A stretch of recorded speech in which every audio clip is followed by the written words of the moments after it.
Good afternoon, everybody. Gilles de Merac a l'email. Bonjour, buenas tardes, bona tarda a tothom. We will start in the second international colloquium on the shared patient experience.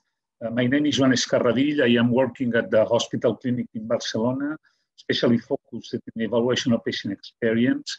And it's a great pleasure to introduce Jason Wolf in this conference. Jason Wolf's formal introduction has to say that the very important things in which he's involved. Jason Wolf is the president and CEO of the Beryl Institute. Jason Wolf is the founding editor of the Patient Experience Journal, and also receives awards from the American College of Healthcare Executives. But in this presentation, I'd like to talk about my first contact with Jason Wolf. The first contact was in April 8, 2015. I remember perfectly that I attended the 2015 patient conference in Dallas, and Jason Wolf opened the sessions with a very interesting presentation about the patient experience. In the presentation, I take notes in the presentation. I learned three very important things in that presentation. The first one is that all the professionals we have contact with patients make up the patient experience. It's very interesting, a video called I Am Patient Experience. The second lesson was that modern organizations are interested in the evaluation of the patient experience. And the third lesson of the presentation of Jason Wolf, it's that we will only be able to evaluate the patient experience if we listen carefully the voice of the patients.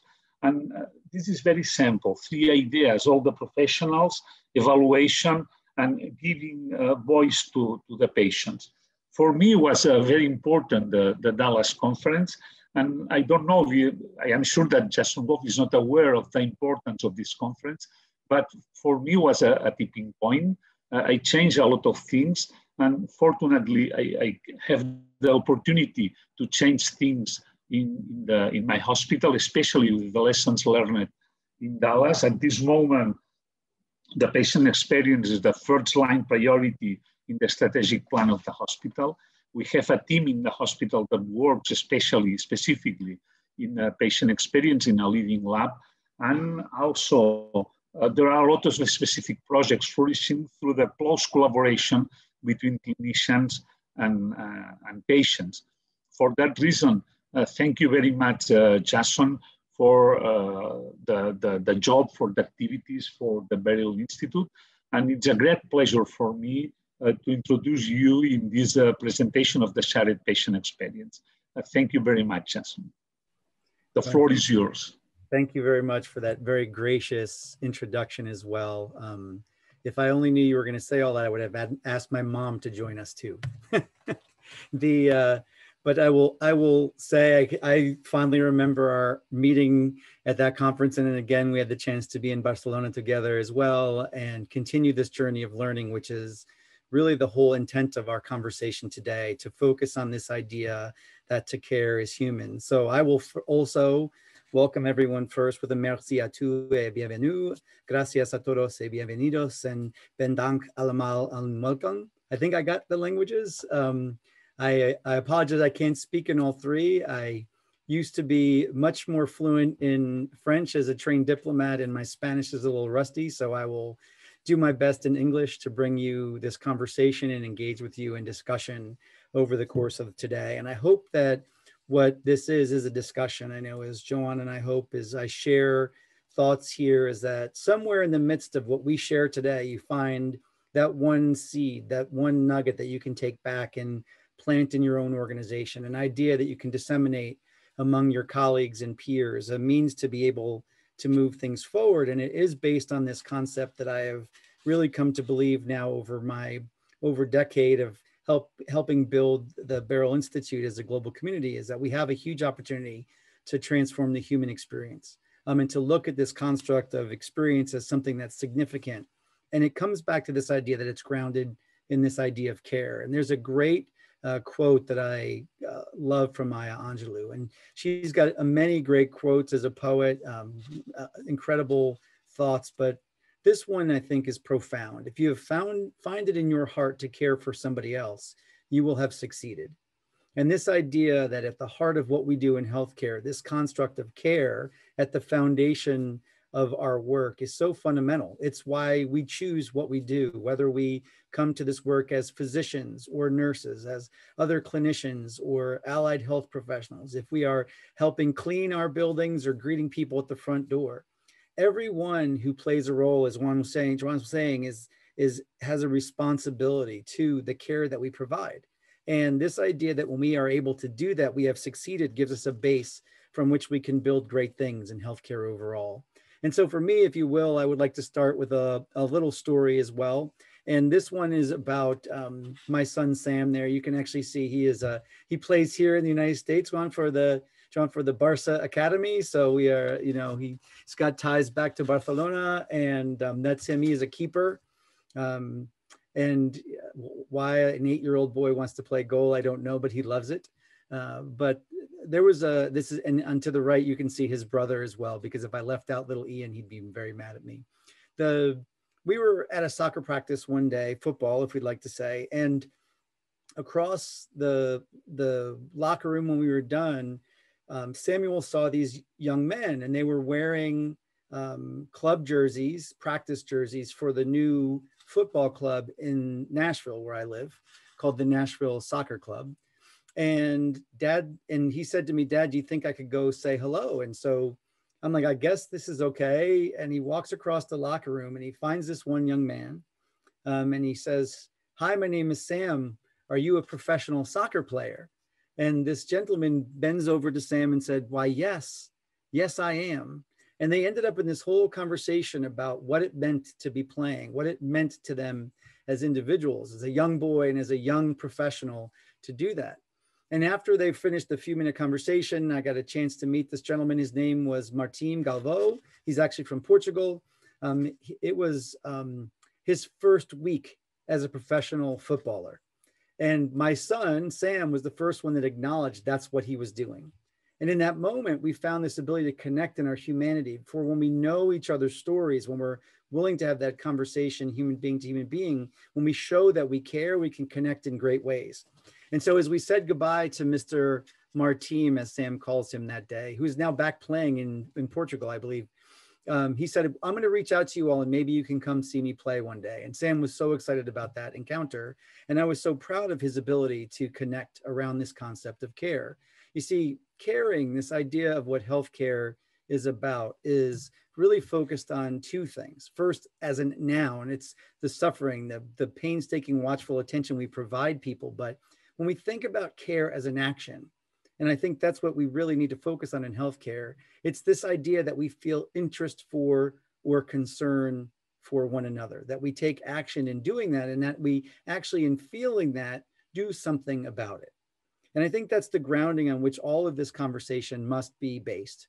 So if I could see all your faces right now, I would ask everybody here, how many of us are human beings? And I would hope we would all raise our hands.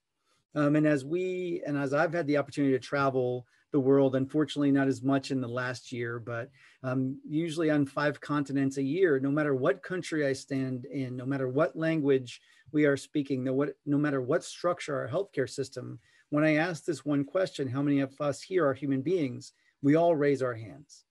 And when we understand what that means, that at the foundation of healthcare is this idea that we are simply human beings caring for human beings, when we frame that lens, it enables us to look at things in, I think, a dramatically different way, and challenges us to act in, I think, specifically unique ways as well. So I want to start with where we've been over this last year. And I think it's impossible to have a conversation about experience if we don't acknowledge that not just a year ago, maybe just a little bit longer than a year ago, we were sitting looking at empty streets. We were wondering what was happening around the world. We were trying to figure out where to find connection and what was going to happen to ourselves, to our families, to our organizations, to our healthcare system. We had sat and looked at empty squares around the world and what that meant as well. And so when we think about this from Times Square to Brussels. When we think about the realities of these empty spaces that were created in our lives, they were not just physical spaces, but this opportunity that we realized to find new ways to connect. And so what I'd like to do today on the foundation of what we have built together as a global community, in framing what we do at the Beryl Institute as a global community of over 55,000 people in 85 countries committed to transforming the human experience, is to think about what this means from the standpoint of the context of what experience is, why it matters, and then why you matter to the overall conversation. So if you'd indulge me, I'd like to start first with a context for experience to level set us all on what I mean when we have this conversation. And I'll tell you a brief story, a story I was told by a receptionist in a hospital who said she received a call on the phone and it was a question. And the woman on the phone said, "Yes, ma'am, I'm just trying to find out some information on Miss Smith in room 301. We believe that she will be receiving her test results, that everything seems well, and that she should be discharged sometime today. We just wanted to see if we could find out something about that." And so the receptionist, doing everything she could and staying within privacy guidelines, calls to the unit where this patient is and gets the information. She comes back on the phone with this woman that was on hold and says, "Ma'am, everything you said sounds right." And then to go the extra step, now this receptionist says, "Ma'am, I know sometimes it's hard to figure out what entrance to use at our hospital or where to park or where to go to find the patient. Is there anything else I can help you with in finding your way?" And the woman that was on the phone that the receptionist was talking to, all she said is, you could hear this sigh. And the woman on the phone said to the receptionist, "No, honey, I am Mrs. Smith in room 301, and nobody tells me a dang thing around here." So when our patients are calling our receptionist to find out their course of care, we've missed something. We've missed the chance to care. And so when people ask me, what is this secret? What's the piece, the synapse of what ultimately drives experience? I come down to a simple concept of choice. There is not one person I've ever met in healthcare, no matter what their role, that didn't realize they had an opportunity in every interaction with the person in front of them to make a choice around how they're going to behave, around what actions they're going to take, around how they engage with people. And so how we build organizations and systems that enable our people to make the best choices is fundamental. The kind of organizations we build in healthcare, the cultures that we espouse, the behaviors that we expect, all enable people to make good choices to provide the best in experience for people overall. And that links everything from service to quality outcomes to ultimately the impact that it has on patients, families, and their care partners in our care. You see, we're not talking just simply about satisfaction.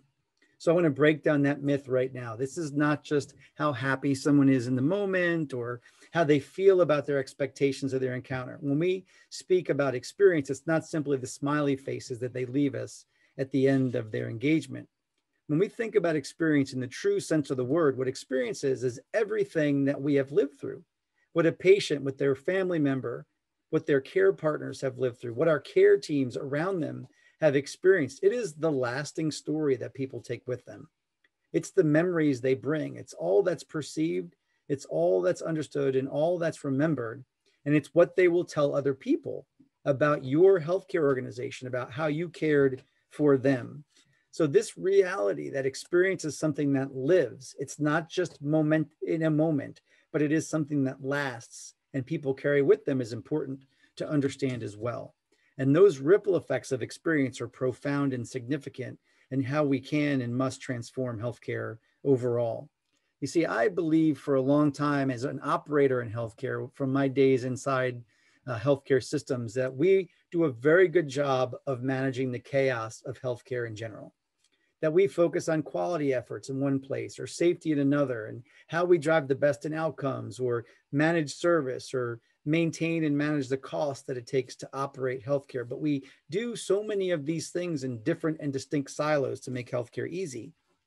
And then what we find, though, if you look at it from the perspective of the patient, of a family member, of a care partner, I think, as Joanne, you were saying, this capacity to listen to people, what we realize is that when we engage patients and families, when we engage employees at the heart of this, all of that is part of the experience people have. And if we are not operating healthcare in a way that engages and interacts all of these pieces, links them together, and weaves them together in a way that we're providing a comprehensive experience for those in our care, then we are missing an opportunity, a significant opportunity overall. And so that's why I believe as a community, there is a great deal of energy and support around these constructs that we believe are at the heart of the experience conversation itself. That of interactions and culture, of perceptions in the continuum of care. If we all still are human beings caring for human beings, the point where experience happens is an interaction with a human being to a human being, more so even in the last year through technology and other means, but still that connection that we create, the interaction people have with our organization. Like I said earlier, the kind of interactions we provide can only be as good or as bad as the culture of the organization in which we provide them. If we allow bad behavior, we'll have bad behavior and poor interactions. If we support excellence in the way we interact with people, we enable positive interactions. And this must happen at all points across the continuum of care. This is not simply when someone enters your hospital or your clinic or your practice, but it's well before someone ever enters a clinical space, and it continues well after. It's that lasting story that we spoke to. So when we look at the idea of what patient experience is, it is the sum of all of those interactions. It's shaped by an organization's culture. It influences the perceptions of patients, their families, and care partners, and it happens across the continuum of care.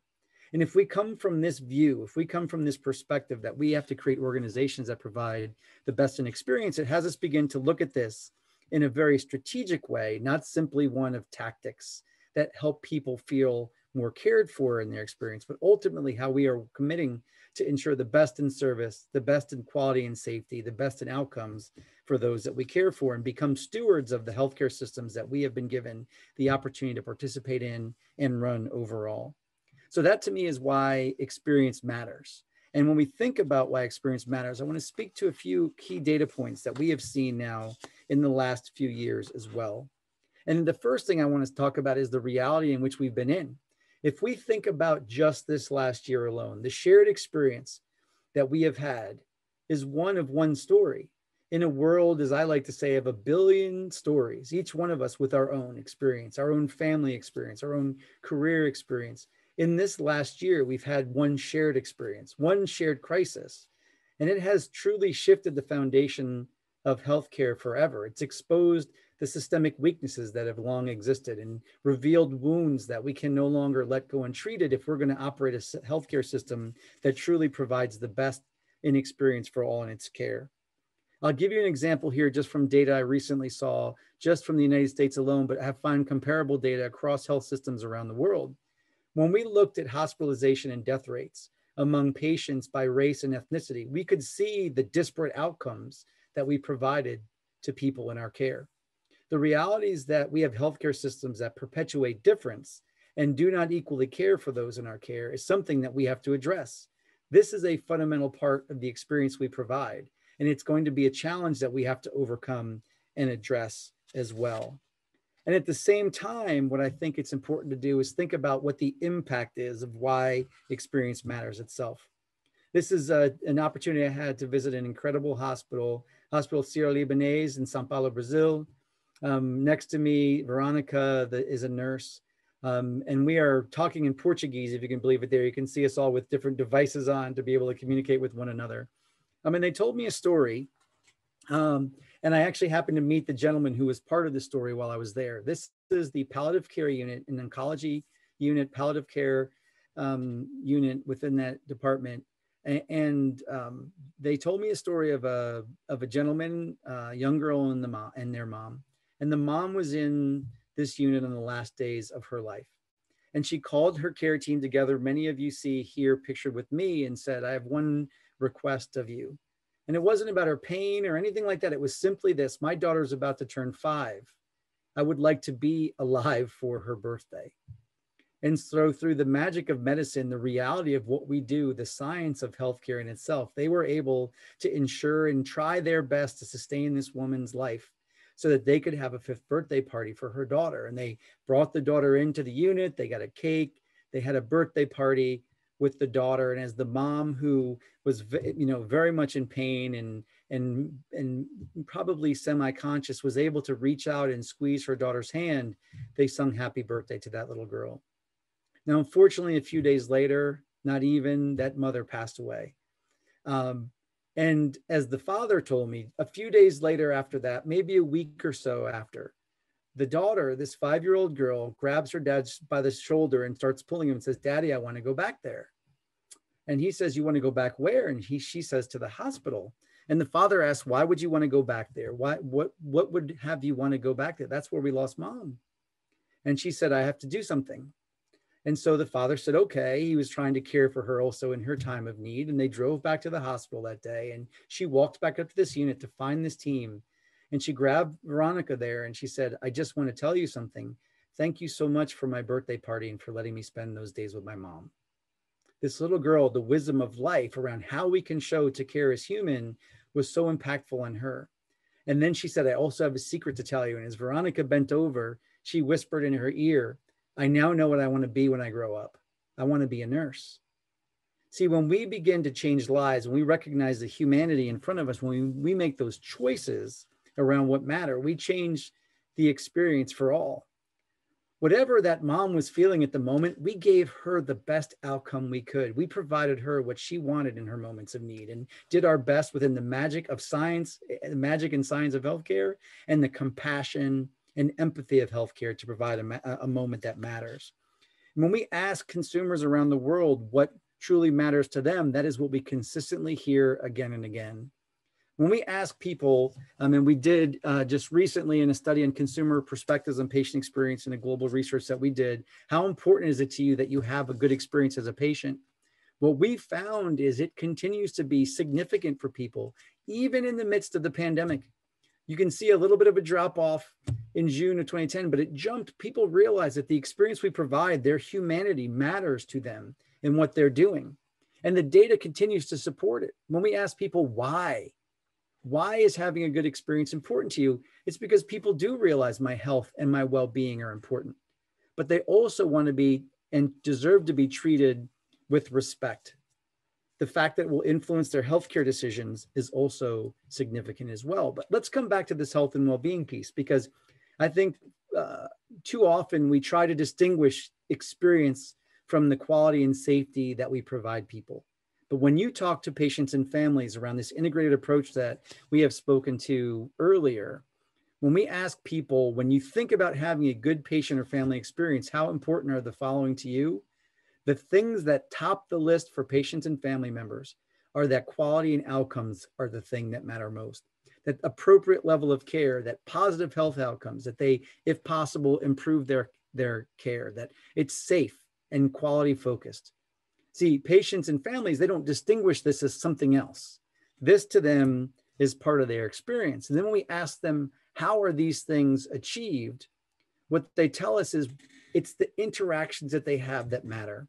In so much that still over now the course of asking these questions, both in 2018 and in the end of 2020, as the pandemic continued to rage, the things that were most important to consumers of care around the world were the interactions, the people components of what they did, then the process stuff, and then it got into the kind of places that we provided, in which we provided care.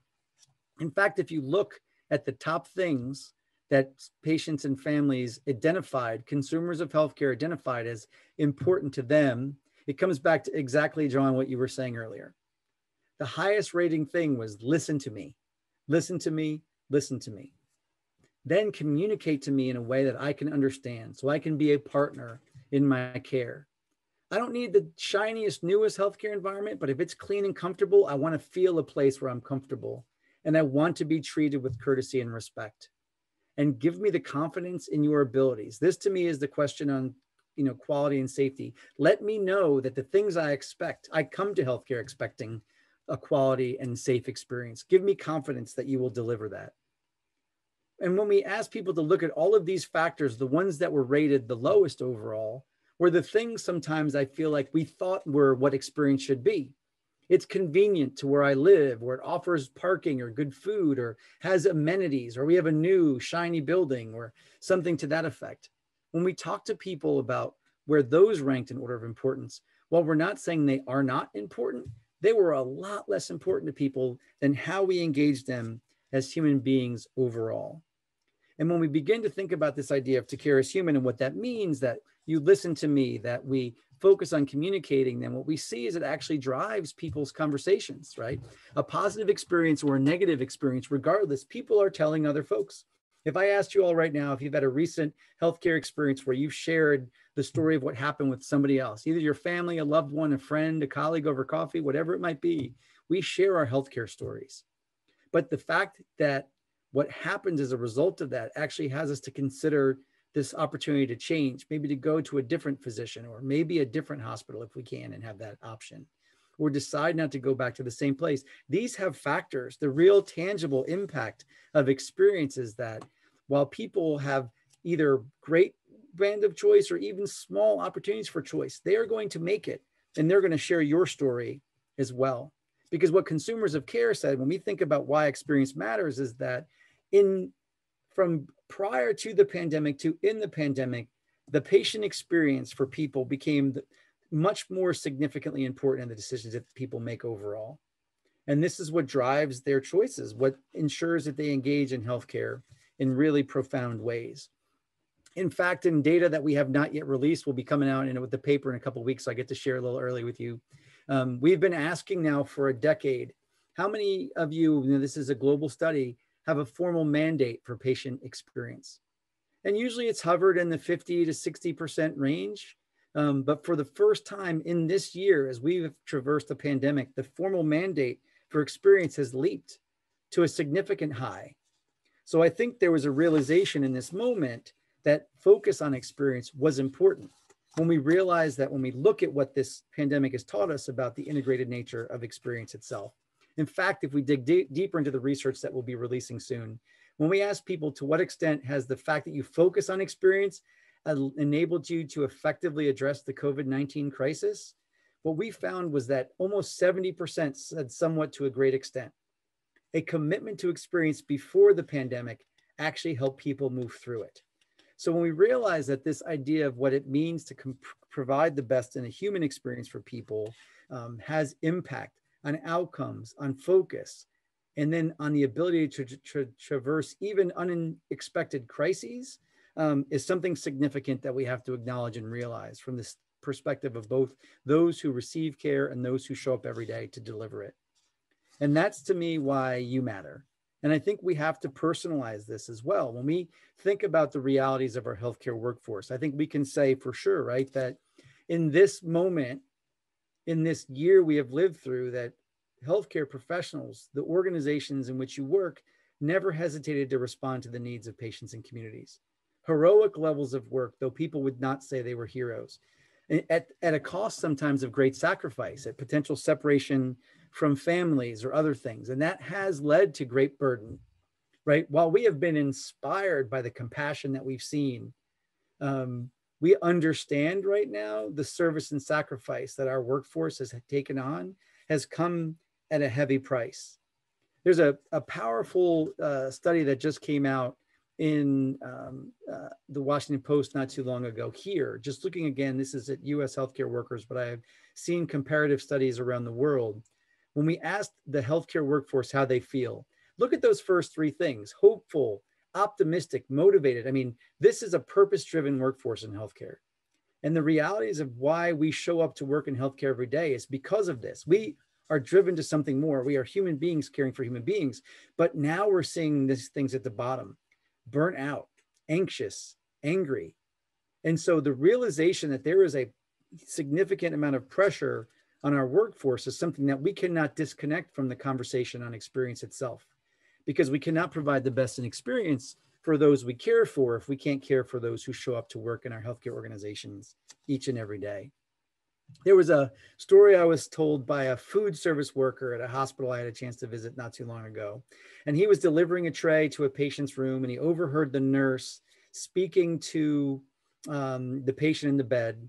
And the patient in the bed said, she overheard it was this woman's birthday. And so he went back downstairs to where they prepare all the trays and said, this woman, she's 80 years old or so, I think it's her 80th birthday. She's in a room. She never has family there. Wouldn't it be great if we could bring her a birthday party to her room to celebrate. So they called the unit, they got all the allergy issues right, and they rolled the tray up to her room. And there they were in the room singing happy birthday. And this food service worker who has been there for like 30 years, all of a sudden sees the patient start crying, and he's backing up slowly outside of the room. And he's thinking, I've just lost my job because I made the patient cry. And as this woman in the bed wipes the tears from her eyes, she looks at everybody in the room and just says, thank you, thank you, thank you. That's the first time anyone has sung that song for me in 15 years. And so here is this woman whose story we never knew, but because someone was willing to listen, hear, and act, changed the life of that patient. Most likely helped her feel more connected to her care, maybe even more adherent to her care plan. And so what came out of that was this idea of the birthday crew. Now the joke is that people want to come get their surgeries just before their birthday so they can stay for their birthday party. But the reality is when we create that connection to our community, to the people that we care for, it's significant. There's a great story that I saw recently on our Honoring Human Service site. We've been collecting stories around the world from the pandemic. And this is one from a woman who sent a letter and said, I just want you to know that I could not be there because of the visitation policies when my father was dying from COVID. But she said, I also knew that my daddy did not die alone. There was a nurse there that I talked to that was there holding his hand when he passed away. And she said, she was an angel. My daddy did not pass away by himself. I love her with all I am.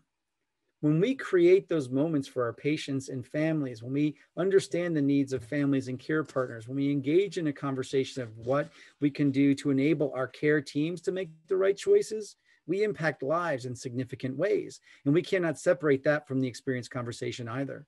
So when we begin to look at that, what I would suggest is that I want to dig deep into this conversation around To Care is Human. And we collected, again, a global study recently on this. But I want to bring one point from data to this, if I could, for you.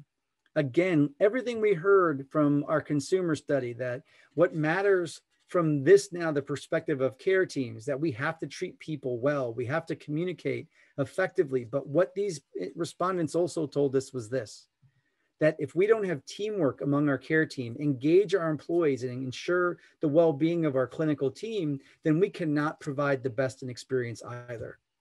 And so the data keeps showing us this. Our experience over the last year keeps reinforcing this. And it helps us realize that we have to think differently about healthcare overall if we're going to truly impact and transform the experience that we have. You see, if we go back to the way we've separated care, we've built a very transactional healthcare system, one process to the next, to the next, to the next. And in our efforts to make it more experiential, to make it more human, we've tried to wedge little relational encounters along the train of transactions and processes.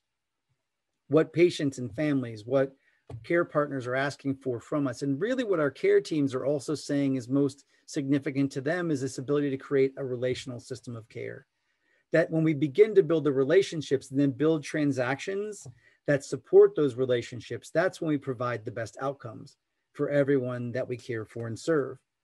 There's a brilliant quote I love from a dear colleague who's the Chief Patient Safety and Experience Officer now, Intermountain Healthcare. She's actually just been promoted and running a big section of Intermountain Healthcare right now. And she once said in a talk we were together, we can't give high quality care without having a relationship with the person in front of us.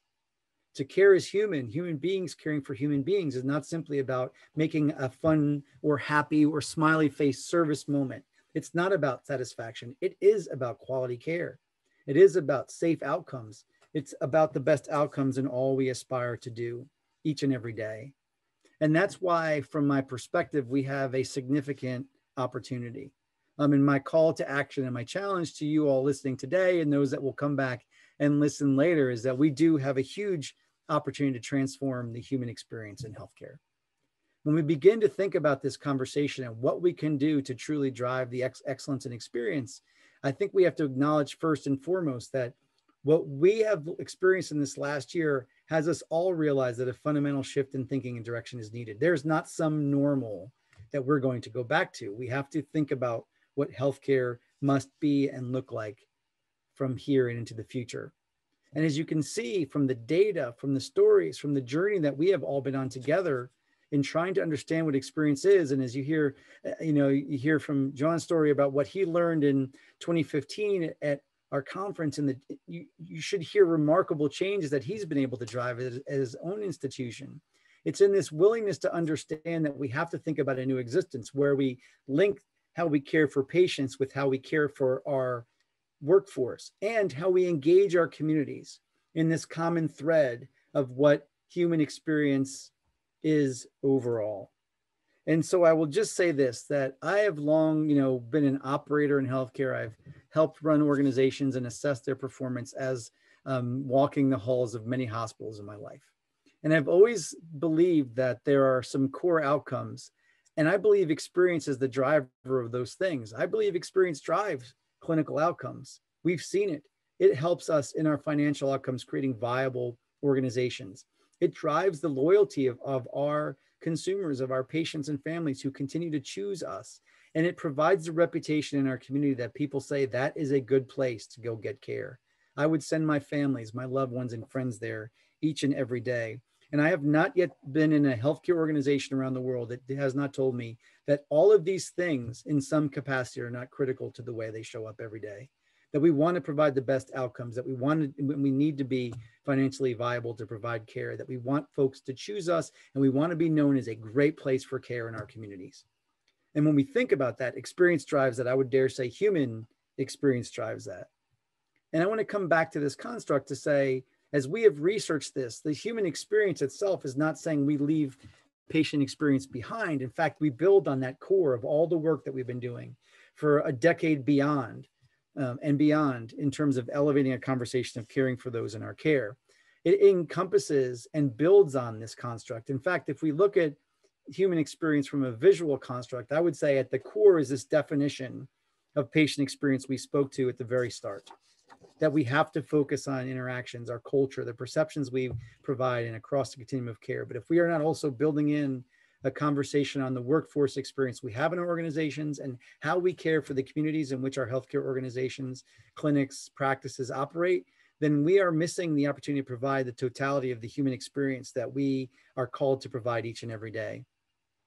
And so that has really led us to a declaration. And I want to invite you all to take this idea, this data, this reality, your practice into something that I believe we can all do more broadly and more boldly around the world. And it led us to a declaration for human experience as well.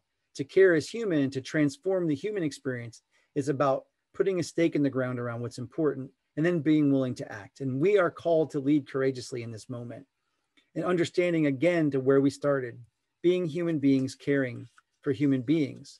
And the 4 commitments that we believe are going to be important globally, as I talk to healthcare organizations now around the world in our community, that we are going to have to acknowledge and dismantle the issues that have led to issues such as systemic racism and prejudice, health disparities, to ensure high quality, equitable care. We're going to have to understand and act on the needs of our healthcare workforce, the vulnerabilities, reaffirm and reenergize their purpose. Our healthcare workforce around the world needs time to heal right now. And how do we support that? We have to commit to, as we have forever and must forever continue to do so, understand what matters to patients, their family members, and care partners, not assume we know. Back to what John said, if we listen and we ask and we understand, then we can actually do things that are great. We can provide unparalleled care. We can commit to greater health and well-being in our communities. We can provide the best in outcomes that we aspire to. And ultimately, and why I love the work that's happening within shared patient experience in the community that you have built, what you're doing, and I think what we are doing at a global level together, is committing to working better together. In a year plus that we have traversed and seen such fighting and discourse and divisive discourse, this opportunity for collaboration, shared learning between organizations, systems, and across our work around the world in the healthcare ecosystem will be significant to our long-term success. We've validated this as well in data. We've had a significant conversation with our global community around what this means and framing what the future needs to look like. And I believe we have ahead of us a huge opportunity for what we're calling the new existence. And when we spoke to folks around the world in this discussion, what they came back to from a data perspective is everything we continue to see.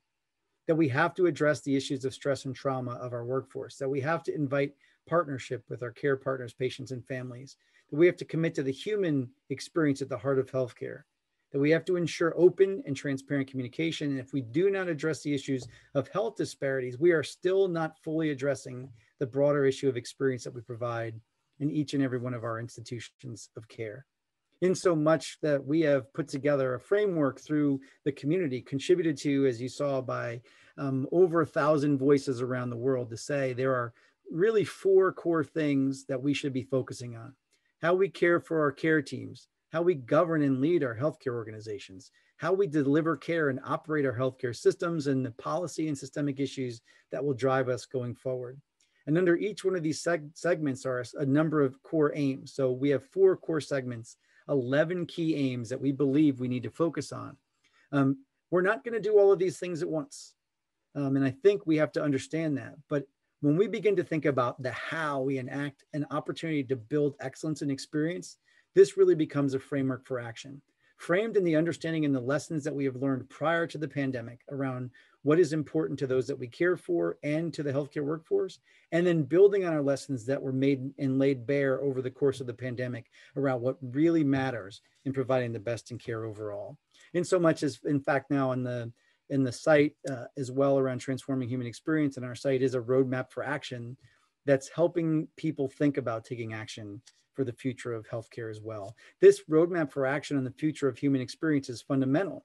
And, you know, I had a wonderful opportunity to know a great patient advocate. Her name's Christine Charlesi. She has been a significant champion for the idea of experience in healthcare for a long time. And she always says this, and I think so profoundly so, because as we scratch our head and say, well, what am I supposed to do now? I think the reality is understand that each of us can be a drip in the pond, right? And when we all are doing our work, we can fill that pond. We may not all be able to control the world, but each one of us, through our actions, to a commitment to a specific priority, to a willingness to push our organizations in new ways, can truly impact the human experience in healthcare. So in thinking about how we do this, I would also invite you to visit the site that we have on transformhx.org. The Declaration for Human Experience is there. We have hundreds of folks signing on around the world, but more so building a community of resources together that will help us collectively address this issue of experience, how we measure it, how we apply it, how we implement it, and then how we take action to change healthcare and transform the human experience for what we know it should be doing and moving forward. You know, as we come back to this idea of why you matter and why what you do is so important, there's a great quote that I love from Fred Rogers. And he said, you know, and it's so relevant to me for healthcare, because through those empty streets that we shared at the beginning, you know, these cracks are starting to show up and these new seeds of hope, these seedlings of opportunity. And while right now we might not know who we're impacting through this work or through this commitment to experience, we have to understand that we might be important to people we may never even dream of. And when we understand that a commitment to experience isn't always for the person in front of us, but for the ripple effect of lives we will touch as a result of this, that is the opportunity that we have in front of us.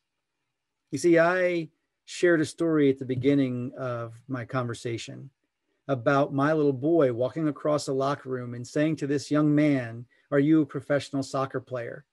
And realizing that was the first person that ever acknowledged him for that. He felt listened to, he felt heard, he felt cared for. So Mr. Martin, on his word, called us up or sent us a message and said, "I'd love Sam to come see me play." And so Sam got to go to his first professional soccer club game. And there he is. It was a cold night. He's all bundled up. You can see the team still playing in the background. And the whole game, he's turning around, looking behind him. And I'm wondering, what is he doing? What's he doing? He's here watching a great match. And it turns out he's spending the whole time looking for his new friend, Mr. Martin. And at the end of the match, we get a message, and it's from Mr. Martin. He says, "Can you meet us up at the top of the row?" And as we walk up to the top of the row, there's Mr. Martin now all cleaned up from the match. And there he is with Sam, my son. Now, if you want to see what caring is, look at that face. How excited he was to be able to say, this is his friend, the professional soccer player. But I can tell you, Mr. Martin was more excited that this was the young man that helped him acknowledge he had realized his dream to be a professional footballer in the first place. And if you look in his hands right there is the stack of pictures and thank you notes and everything that Sam wrote in this sense of connection of what it means to care as human. You see, when we create those sense of connection, when we do what matters, then we have huge opportunities ahead. You know, there was a story I was told about a patient laying in her bed, and she went to reach the water cup that was on her bedside table. The water cup spilled on the ground and there was water laying on the floor. She pressed her call button to let the nurses know that there was a spill, and she pressed it again and pressed it again. And eventually a nurse walked into the room and she looked at the spill on the floor. And then she walked over to the phone on the wall. And who do you think this nurse was calling? She was calling housekeeping.